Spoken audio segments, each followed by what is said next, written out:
Bienvenue sur ce débat de la mi-journée.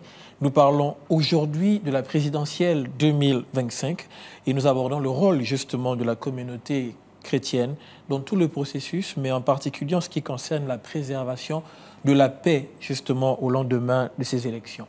Pour en parler, je reçois sur ce plateau le révérend Francis Badinga, président de la surveillance apostolique du Centre d'évangélisation Béthanie. Bonjour. Bonjour. Avec lui, je reçois l'évêque Ernest Minzoudi, responsable mondial des églises Cité de Victoire. Bonjour à vous. Bonjour. Commençons avec vous, honneur au doyen. Bien sûr. Honneur au doyen, le révérend Michel Badinga, qui est un ancien dans le paysage chrétien du pays. Pourquoi est-il si important de préserver la paix? Beaucoup pourraient se dire, mais pourquoi on en parle souvent? Le Gabon n'est pas forcément un pays de guerre. Pourquoi est-ce qu'on aborde souvent cet aspect de la paix? Mais écoutez, la première chose déjà, c'est vous remercier de donner la possibilité à l'émis du culte à nouveau de s'exprimer. Nous devons aller du principe qu'une élection présidentielle donne à chaque citoyen l'opportunité de faire un choix par rapport à un programme de politique générale sur l'avenir du pays. À partir du moment où c'est, on va dire, la motivation qui est censée animer tous ceux qui aspirent au pouvoir, il n'y a aucune raison qu'il n'y ait pas de paix. D'accord. Nous ne pouvons rien bâtir sans paix et nous savons que c'est dans un climat paisible et tranquille qu'un pays peut se développer. Moi, je voudrais ici penser à un texte même qu'il y a dans la Bible, dans les Actes des Apôtres, qui concerne spécifiquement l'Église, mais qui peut être transposé concernant la nation. On dit dans Acte 9, l'Église était en paix et s'accroissait par l'assistance du Saint-Esprit. Donc, toute atmosphère paisible et tranquille est favorable à une prospérité partagée.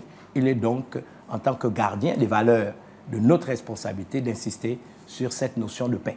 D'accord. Qu'avez-vous à dire sur le même sujet, M. Minzoudi, évêque Minzoudi? Évêque Minzoudi, merci. Moi, je dirais, pareillement comme le révérend vient de le dire, là où il y a des agitations, là où il y a des troubles de guerre, de bagarres, de tribalisme, on ne peut pas vivre en paix. Et on ne peut pas parler de paix si on ne vit pas ce mot-là. En fait, en tant que chrétien, en tant qu'humain, le mot se vit. Parce que nous avons cette profession-là où Jésus lui-même a dit, même lorsqu'il est ressuscité, il a dit « la paix soit avec vous ». Pourquoi? Parce qu'il avait trouvé des disciples et un monde troublé à cause de sa mort, à cause de sa crucifixion.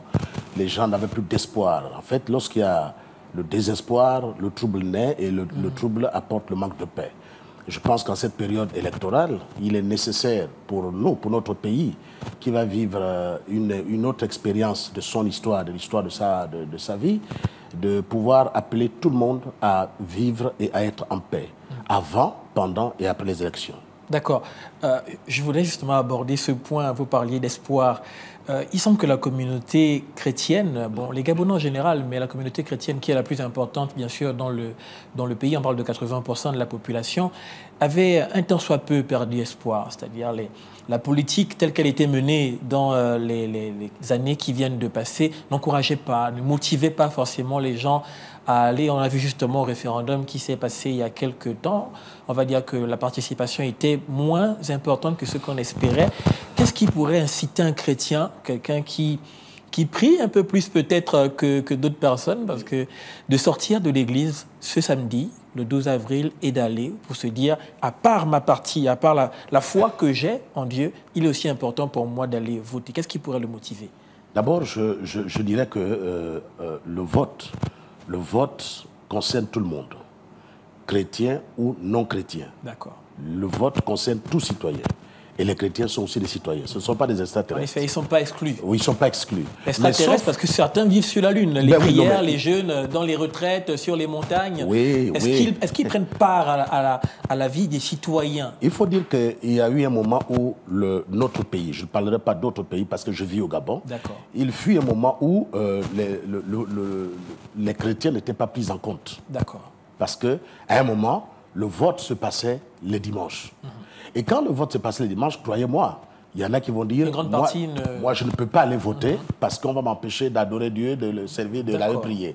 Donc c'était ça. Ensuite, il y a des grandes décisions qui se prenaient au niveau de la nation dont les chrétiens étaient en marge. On ne les considérait pas. Et pourtant, nous faisons partie entièrement de la société. Nous sommes des Gabonais. Nous avons nos droits, nous avons nos devoirs. Donc, les droits que nous bénéficions sont civiques, hein, et nous avons aussi des devoirs civiques, s'il faille de le dire. Donc, ce n'était pas que les chrétiens, le monde chrétien était à part, comme des extraterrestres qui faisaient des retraites spirituelles et qui ne pensaient à rien. On pensait, mais on n'avait pas un couloir où on pouvait s'exprimer librement. Moi, je pense que pour ce qui va se passer à partir du 12, je pense que le monde chrétien, nous chrétiens gabonais, auront désormais une voix. Pas prépondérante, certainement, mais une voix. D'accord. Révérend Badinga, on n'avait pas un couloir, on n'avait pas une voix. Vous êtes d'accord avec cela? Oui, non. Ce qu'il faudrait d'abord dire, c'est que, qu'on soit chrétien ou non chrétien, je parle d'abord à mes compatriotes, le vote est le seul droit que nous ne partageons pas avec d'autres. Si je suis gabonais, voter est un droit légitime que je ne partage pas avec d'autres. Il y a, par exemple, une communauté étrangère qui vit au Gabon. Ces gens, quand ils sont malades, ils vont à l'hôpital. Ils partagent avec nous le fait d'aller se faire soigner. Ces gens-là, lorsqu'il y a, je veux dire par exemple, des catastrophes naturelles dans le pays, vous allez remarquer qu'il peut arriver que même quand il y a la catastrophe naturelle, qu'ils bénéficient de tous les actes que l'État régalien va devoir, on va dire, poser en faveur de tous ceux qui habitent dans un même espace territorial. Mais le droit de vote, c'est un droit légitime et c'est l'un des rares droits que nous avons en tant que citoyens. Il faut insister là-dessus. Maintenant, pour revenir sur le fait d'avoir un couloir ou pas, lorsqu'on est citoyen, on est patriote, on aime son pays. La notion de patrie, c'est la notion qui me lie à ma patrie, à ma nation. Hein. C'est le, on va dire, le vecteur, on va dire, émotionnel du fait que j'ai un esprit d'appartenance, j'aime mon pays. C'est vrai que, comme il a si bien dit, il pourrait arriver que lorsque les votes se faisaient le dimanche, que certains avaient une interprétation, on va dire, très mystique de la chose. Hein. C'est-à-dire que, bon, dimanche, c'est le jour du Seigneur, c'est un jour, on ne peut pas faire que ça. Aujourd'hui, il n'y a pas d'excuse, ce n'est plus dimanche. Mais même moi, je me souviens que quand c'était dimanche, bon, quand le culte est terminé, je vais voter, ou bien avant le culte, je vais voter. Je pense que c'est un problème de réflexe citoyen et tout Gabonais doit se réapproprier ce droit. Révérend Badinga, lorsqu'on voit certaines images aux États-Unis où un grand pasteur comme Kenneth Copeland, au sein de l'Église, prend le drapeau américain et fait résonner l'hymne national, on a l'impression que la laïcité française est un peu rentrée dans l'esprit des chrétiens gabonais, on va dire, au point de faire vraiment une telle séparation entre, que ce soit ceux qui seraient donc plus engagés sur le plan politique. On parle même de chrétiens qui refusent de faire de la politique parce qu'ils disent que c'est les choses du monde et que ce n'est pas les choses de Dieu. Le patriotisme dont vous parlez, est-ce qu'on peut vraiment, dans la génération où nous sommes, dans les temps dans lesquels on est, dire qu'il se retrouve aujourd'hui, on va dire, véhiculé aussi par les communautés religieuses? Non, il faut dire qu'il y a une évolution aujourd'hui et cette évolution, elle est claire. D'ailleurs, je peux vous donner un exemple. Aujourd'hui, dans toutes les grandes manifestations que nous organisons qui sont liées à notre amour pour la nation, nous chantons l'hymne national dans l'église. D'accord. J'ai fait ce dimanche dernier une déclaration justement pour les élections apaisées et nous avons chanté l'hymne national. Hier, nous étions en présence du ministre de l'Intérieur qui a assisté à une rencontre que notre nouveau conseil des églises pentecôtistes évangéliques et des réveils a organisé en sa présence, en présence de tout le GOTA du ministère de l'Intérieur, qui est notre ministère du tutelle. Nous avons chanté l'hymne national. Nous avons organisé depuis le 30 août, si vous avez remarqué, des rencontres de prière régulières dans des lieux publics. Nous chantons l'hymne national. Et je pense que l'hymne national est déjà un vecteur qui unit, parce que nous nous retrouvons même dans ces paroles que je trouve très prophétiques de notre hymne national. Aujourd'hui, tout le monde, nous connaissons le slogan « Notre essor vers la félicité ». Donc, nous rêvons tous à ce Gabon nouveau et je pense qu'aujourd'hui, il y a beaucoup plus une prise de conscience de l'élite chrétienne déjà qui change d'attitude et de comportement. Avant, vous savez, souvent, on a, on va dire, on a eu tort d'avoir raison plus tôt, mais je fais partie de ceux qui ont toujours pensé que chaque pays, chaque population a un âge mental, même les communautés religieuse, et que dans l'évolution, la preuve que je vais vous donner, c'est que, par exemple, au lendemain du coup de libération, les communautés religieuses ont été reçues les premières. Au lendemain de cette réception, nous avons, à travers l'archevêque de Libreville et l'ensemble des leaders qui étaient dans le bureau du dialogue national, ont été pratiquement les maîtres d'œuvre hein, même s'il y a eu 600 délégués. Mais le bureau, quand même, en majorité, était composé de leaders religieux. Dans cette transition, les nouvelles autorités ont tenu à voir les communautés religieuses. Donc, pour revenir à ce qu'il a dit, on n'avait peut-être pas cette même ouverture, même si ça avait déjà commencé avec l'Ancien Régime, puisque je me souviens qu'au dialogue d'Angonje de 2017, il y avait 4 facilitateurs religieux. Mais l'ouverture que nous connaissons aujourd'hui est beaucoup plus grande. C'est un plus grand boulevard. Et aujourd'hui, même les plus réfractaires commencent à se dire non, même si je suis chrétien, même si je suis milieu de culte, je suis d'abord un citoyen et je dois m'intéresser aux affaires de la cité. Et je peux vous dire, cette évolution est positive. D'accord. Évêque Minzoudi, on a toujours cette image après le coup de libération dans la salle où le CTRI s'est retrouvé, de ce militaire qui s'est levé et qui a adressé une prière. Et les gens, sur les réseaux sociaux et un peu partout, ont dit que c'est des choses qu'on ne voyait pas. C'est des choses qu'on n'espérait même pas forcément voir. Vous pensez que la foi a pris une place un peu plus importante dans, on va dire, dans les activités gouvernementales au sens large, pas forcément sur une personne, mais en tant qu'entité, c'est-à-dire l'État met une place plus importante sur la foi? Je ne dirais pas sur la foi, je dirais sur Dieu. Sur Dieu. Parce que la Bible nous enseigne que heureuse la nation dont l'Éternel est Dieu. Et je vous assure, pour revenir à ce que vous dites, pour la première fois dans mon pays, pour la première fois au Gabon, je ne sais pas si ça a déjà existé dans d'autres pays, mais j'étais saisi d'émotion. Et j'avais des larmes aux yeux. Et d'ailleurs, quand j'en parle, je ressens encore comme si c'était le même jour. En effet. C'était extraordinaire parce que j'ai vu qu'on a placé Dieu en premier. J'ai vu que Dieu était honoré dans ce pays. J'ai vu que Dieu avait occupé finalement la première place. Vous savez, prier, c'est remettre toutes choses, c'est parler à Dieu, c'est remettre des choses à Dieu. Le jour que je ne sais pas, parce que c'était un policier je pense, un officier. C'était un colonel. Un colonel, voilà. Quand il s'était mis à prier, j'ai analysé mot pour mot. Il a dit, Seigneur, nous te disons merci pour la force, la capacité que tu nous as donnée d'être là aujourd'hui. Nous recommandons et te remettons toutes choses. Vous voyez? Donc, je peux dire, comme le feu président Omar Bongo avait dit, que nous n'avons pas le droit de faire du Gabon ce que nous sommes en train de faire. Dieu nous voit, il est là-haut. Le jour qu'il voudra aussi nous sanctionner, il le fera. Alors, donc, moi, je pense que Dieu a désormais pris place, pris corps au Gabon. Et désormais, rien ne peut plus se faire, rien ne se fera sans que Dieu n'ait un mot à dire. Et Dieu, pour dire un mot, passera toujours par l'Église. L'Église au travers de ses serviteurs. Il faut que l'Église soit impliquée alors. Bien sûr. Révérend Badinga, lorsque je suis chrétien moi-même, donc je peux parler de ce que j'ai entendu, de ce que j'ai vécu.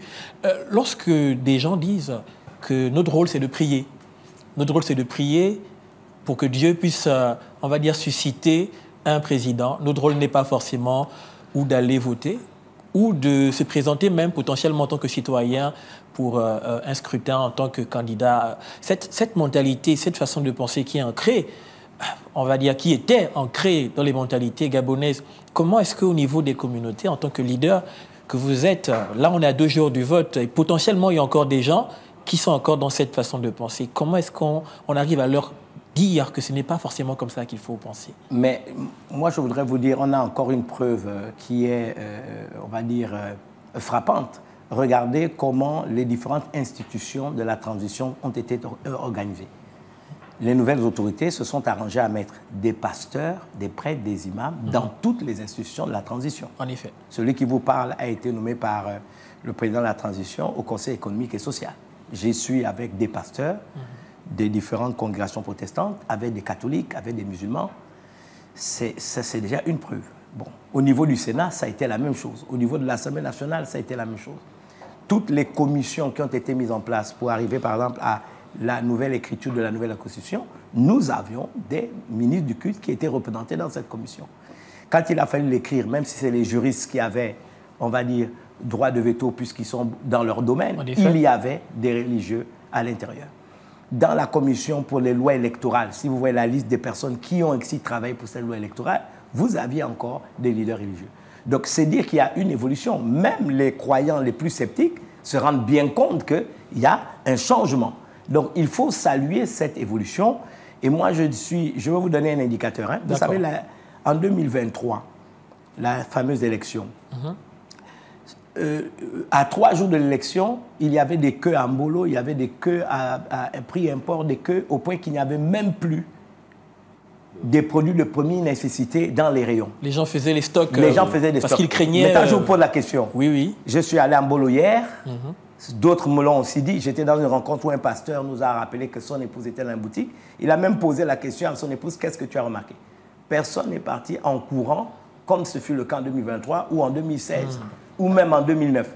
Donc vous avez déjà une indication qui montre qu'il y a une évolution dans la société.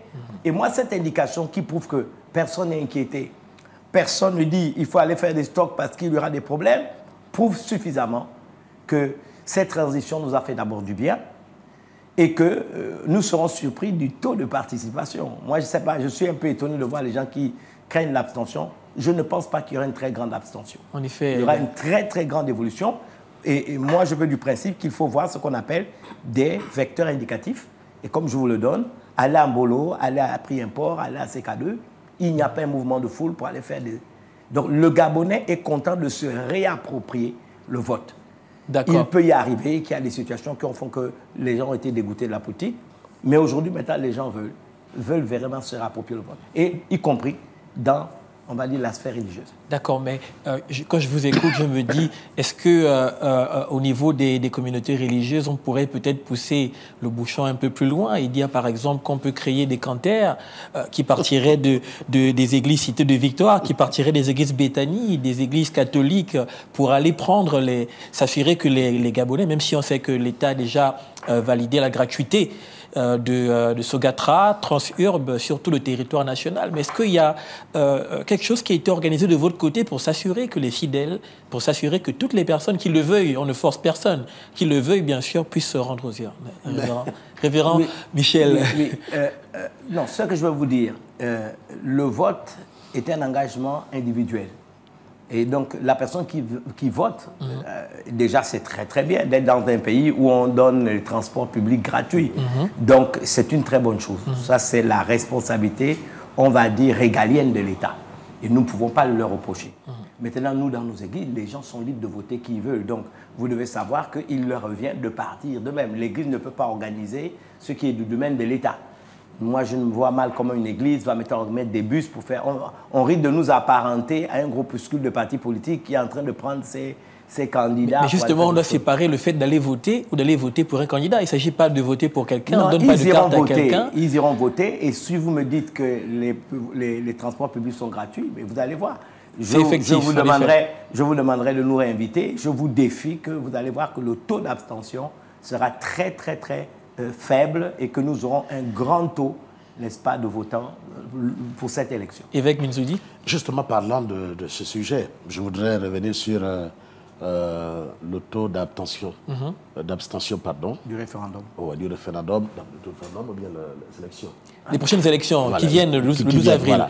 On va dire la menace de taux d'abstention potentiellement. Il y a une menace certainement qui plane selon sur l'abstention. Certains avis, oui. Voilà, qui plane sur l'abstention. Mais je voudrais vous rassurer que dans nos communautés, nous avons chacun de nous passé le message sans être partisan de qui que ce soit ou de quoi que ce soit.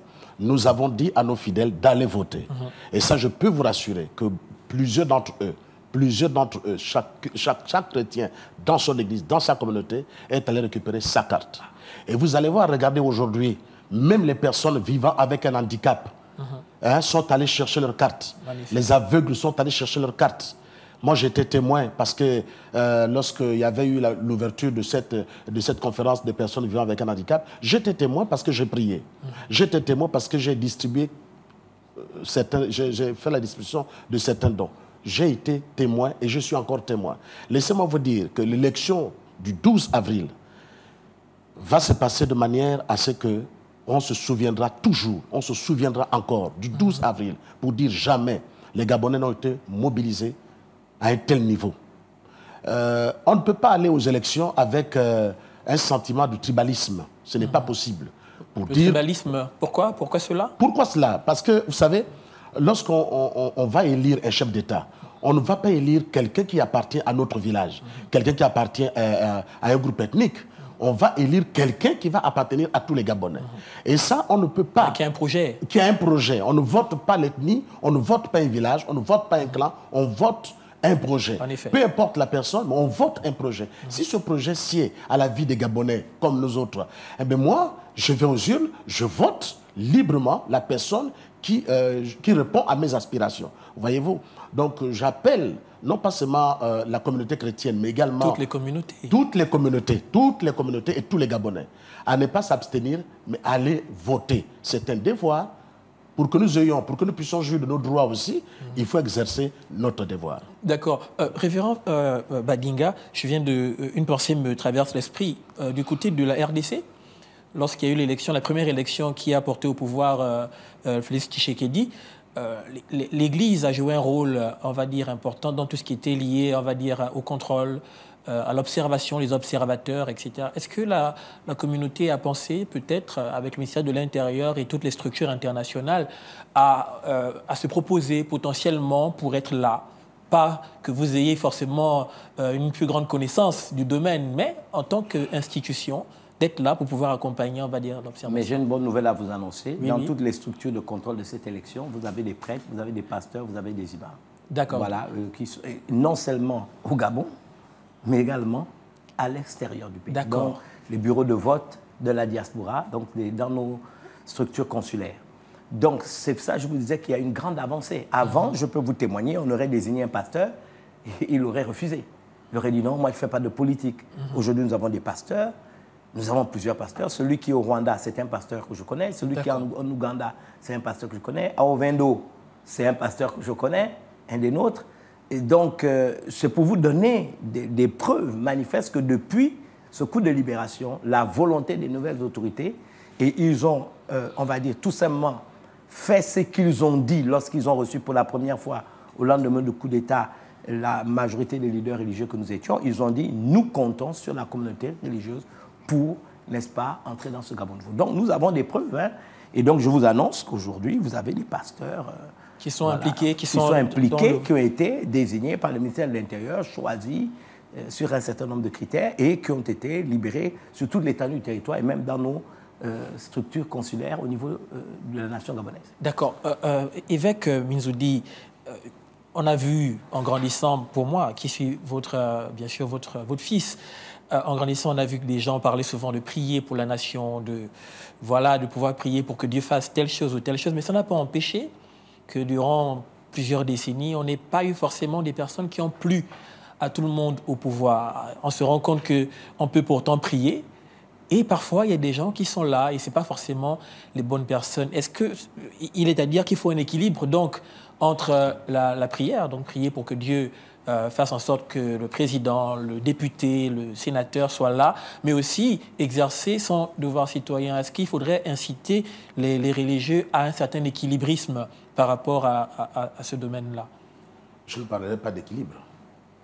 Parce qu'on ne prie pas pour les rois, dans le sens où ils doivent faire ce que nous demandons dans nos prières. D'accord. Mais c'est dans le sens où ils doivent faire ce pourquoi ils ont été élus. Vous voyez? Dans ce monde, les gens ne sont pas parfaits, les hommes ne sont pas parfaits. Il y a des manquements, il y a des déboires. Quand nous prions, nous demandons justement le secours de Dieu. Les chrétiens prient pour demander à Dieu de maintenir le cœur du roi. D'ailleurs, la Bible nous enseigne que Dieu tient les cœurs des rois et il les décline là où il veut. Donc, nous prions pour que celui qui est à la tête soit celui-là qui répond aux aspirations du peuple, soit celui-là qui répond aux attentes du peuple, pas celui qui viendra torpiller le peuple. Dans la Bible, il y a quelqu'un qui... il a dit, mon père a dirigé avec un joug en bois, moi je vais vous diriger avec un joug de fer. Et ça, vous voyez, c'était... Roboam. Voilà. Hein, il a dit ça. Fils de Salomon. Voilà, il a dit ça. Pourquoi? Parce qu'il s'est dit, bon, papa était souple, mais moi je vais les mater. Je vais les mater. Vous voyez? Donc nous prions pour qu'on ne soit pas matés. Nous prions pour que nous puissions vivre en paix. C'est la paix qu'on veut, justement. Voilà, au lieu d'aller vider les magasins en bolo, comme disait le révérend tout à l'heure, mais que nous puissions, en période électorale, vaquer à nos occupations, aller faire le marché, comme nous le voulons tranquillement. D'accord. Voilà. On va faire un dernier tour de table. Révérend Badinga, à quel niveau de sérénité êtes-vous que tout se passera pour le mieux pour cette élection? Bien, avec votre permission, je voudrais juste dire un mot sur ce qu'il a dit. D'accord, il nous reste une minute environ. Ce que Dieu attend d'un chef d'État, c'est qu'il le craigne. D'accord. Et qu'il agisse dans la justice. C'est-à-dire qu'il soit le président de tous les Gabonais. Hein? Et même si c'était un président chrétien, il n'est pas le président des chrétiens, il est le président de tous les Gabonais. En effet. Donc ça, c'est important. Donc moi, je n'ai aucun doute que tout se passera bien. La preuve formelle, pour nous, la transition a été une réussite. Et nous allons être dans le prolongement de cette réussite. D'accord. Évêque Binzoudi, mot de la fin? Le mot de la fin, c'est de dire à la communauté chrétienne et à tous les Gabonais, vivons en paix. Avant, pendant les élections et après, nous resterons toujours frères. Donc ça ne sert à rien de se tirailler, d'avoir des partis pris, mais unissons-nous ensemble pour bâtir un Gabon nouveau. Bâtir un Gabon nouveau, merci. Vous voulez oui, mais écoutez, c'est le moyen aussi avec en fait, on est ensemble. Oui. Et dire simplement que nous voulons aussi relâcher une bénédiction sur la nation. D'accord. Que la paix de Dieu, qui surpasse toute intelligence, garde les cœurs et les pensées de Christ. Et nous bénissons le Gabon, pays de destinée, pays qui a une destinée prophétique. Qu'il en soit ainsi. Paix sur le Gabon au nom de Jésus. Amen. Amen. Amen. Voilà. Merci à vous pour ces paroles de bénédiction. Amen. Je rappelle que vous êtes l'évêque Ernest Minzoudi, responsable mondial des églises Cité de Victoire, et vous êtes le révérend Francis Badinga, président de la surveillance apostolique au centre d'évangélisation Béthanie. Merci encore d'avoir été avec nous. Merci. Merci. Restez connectés sur les antennes de Gabon 24. Que Dieu soit avec vous. Soyez bénis. Au revoir.